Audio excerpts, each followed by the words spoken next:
À la veille de la célébration du 62e de la Côte d'Ivoire, le chef de l'État ivoirien, Alassane Ouattara, face aux progrès réalisés grâce au climat de paix qui a su être préservé dans son pays ces dernières années, a accordé la grâce présidentielle à son prédécesseur, Laurent Gbagbo, la liberté conditionnelle à 2 militaires impliqués dans les crimes de la crise post-électorale de 2010 et une grâce collective à environ 3000 prisonniers, condamnés pour des infractions mineures.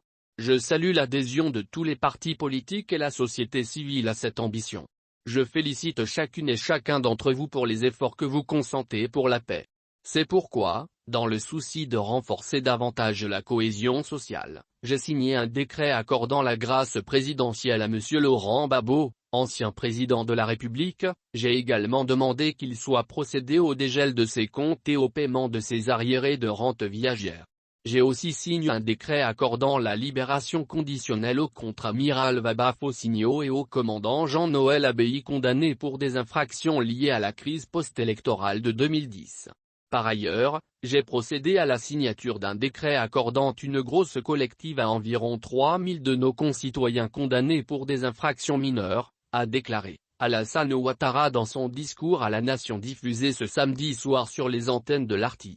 Lors de son message, Alassane Ouattara a aussi annoncé un effort additionnel de l'État, au profit des agents et fonctionnaires de l'État, avec une série de mesures d'approximativement 227 milliards de FCFA par an.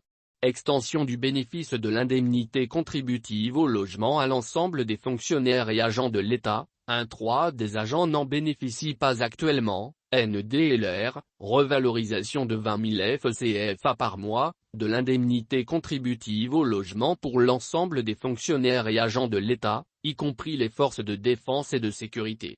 Cette indemnité était restée inchangée depuis 1993 pour les fonctionnaires civils ainsi que la revalorisation de la prime mensuelle de transport restée inchangée depuis 2008. Également, la revalorisation, pour la première fois depuis 1960, de l'allocation familiale qui passe de 2500 FCFA à 7500 FCFA par mois et par enfant, selon les modalités d'application habituelles, pour tous les fonctionnaires et agents de l'État, y compris les forces de défense et de sécurité, l'instauration d'une prime exceptionnelle de fin d'année, représentant 1/3, 1/3, du salaire mensuel indiciaire de base du mois de décembre, qui sera payé au début du mois de janvier suivant, pour tous les fonctionnaires et agents de l'État, y compris les forces de défense et de sécurité. Les retraités du secteur public bénéficieront, eux, de la hausse de l'allocation familiale de 5000 FCFA par mois et par enfant. Les pensions de retraite de ceux du secteur privé augmenteront, elles, de 5%. Le chef de l'État qui, par ailleurs, est arrivé ce jour à Yamoussoukro en compagnie de son épouse pour prendre part, demain, aux festivités.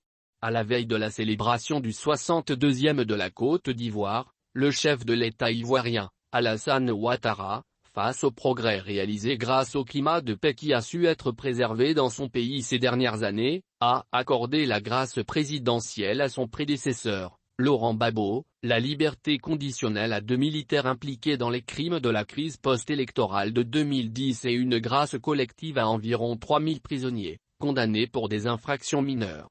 Je salue l'adhésion de tous les partis politiques et la société civile à cette ambition. Je félicite chacune et chacun d'entre vous pour les efforts que vous consentez pour la paix.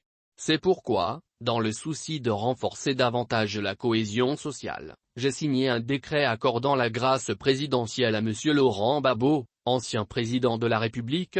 J'ai également demandé qu'il soit procédé au dégel de ses comptes et au paiement de ses arriérés de rente viagère.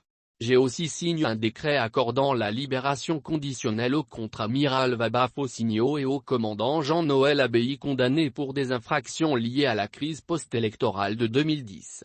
Par ailleurs, j'ai procédé à la signature d'un décret accordant une grosse collective à environ 3000 de nos concitoyens condamnés pour des infractions mineures, a déclaré Alassane Ouattara dans son discours à la nation diffusé ce samedi soir sur les antennes de l'Arti.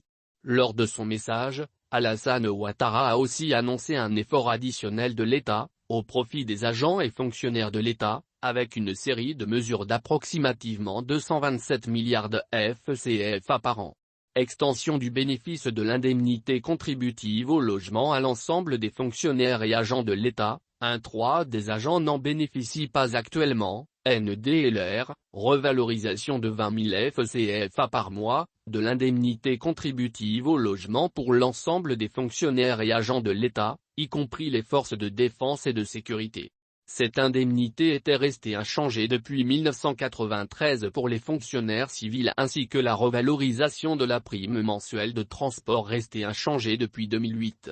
Également, la revalorisation, pour la première fois depuis 1960, de l'allocation familiale qui passe de 2500 FCFA à 7500 FCFA par mois et par enfant, selon les modalités d'application habituelles, pour tous les fonctionnaires et agents de l'État, y compris les forces de défense et de sécurité, l'instauration d'une prime exceptionnelle de fin d'année, représentant un tiers, 1,3, du salaire mensuel indiciaire de base du mois de décembre, qui sera payé au début du mois de janvier suivant, pour tous les fonctionnaires et agents de l'État, y compris les forces de défense et de sécurité. Les retraités du secteur public bénéficieront, eux, de la hausse de l'allocation familiale de 5 000 FCFA par mois et par enfant. Les pensions de retraite de ceux du secteur privé augmenteront, elles, de 5%. Le chef de l'État qui, par ailleurs, est arrivé ce jour à Yamoussoukro en compagnie de son épouse pour prendre part, demain, aux festivités.